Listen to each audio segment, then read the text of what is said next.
আপনার bank balance আপনার কবরের নাজাত হবে না। আপনার ধন সম্পদের পাহাড় আপনার কবরের নাজাত হবে না। আল্লাহর বান্দা, আমল কি তৈরি করেছেন? চোখের পানি ফেলে আমলের হিসাব করেন। মানুষের সামনে নয়, মানুষের সামনে নয়। রাত যখন গভীর হবে, 2টা 3টা বাজে যাবে। রাত যখন গভীর হবে, ওযু করে নেন।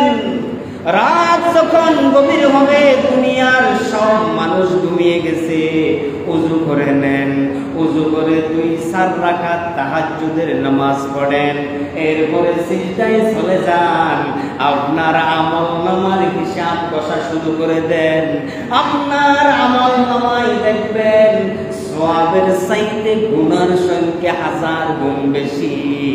যখন সিজদায় লুটে পড়বেন, গভীর রাতে কেউ দেখবে না।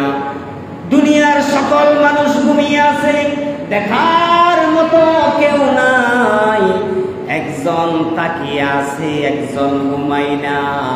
একজন না ঘুমিয়ে আপনার অবস্থা দেখার জন্য তৈরি আছে। তার নাম কি?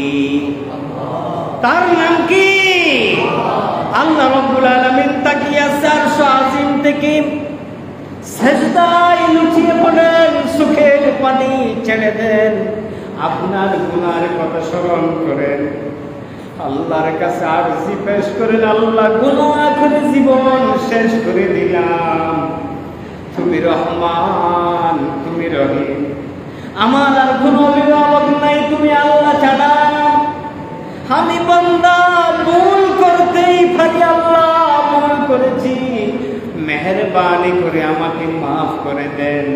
আল্লাহর বয়ে যখন আপনার অন্তর কাঁপবে, চোখ দিয়ে গরম গরম পানি বের হবে।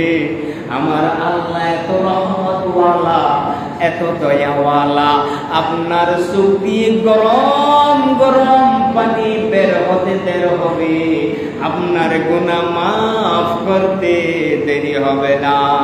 আল্লাহু আকবার। আর জোরে বলেন আল্লাহু আকবার। ও আল্লাহর বান্দারা, হিসাব কষা শুরু করেন, জীবনের হিসাব কষা শুরু করেন। অন্যের সম্পদ আপনার পকেটে থাকবে না, আপনি নিজে গিয়ে দিয়ে আসবেন। আপনার অন্তরে যদি কবরের বই ঢুকে যায়, হিসাবের বই ঢুকে যায়, অন্যের সম্পদ চুর করে দিলেও আপনি রাখবেন না, দিয়ে ফেলবেন। ও ভাই, তোর সম্পদ নেই, এই সম্পদ নিয়ে আমি কবরে ঢুকতে চাই না, এই সম্পদ নিয়ে আমি হাসরের মাঠে উঠতে চাই না।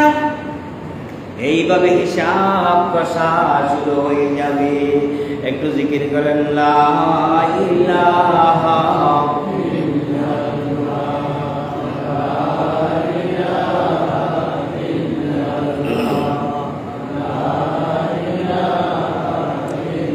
লা ইলাহা ইল্লাল্লাহু মুহাম্মাদুর রাসূল।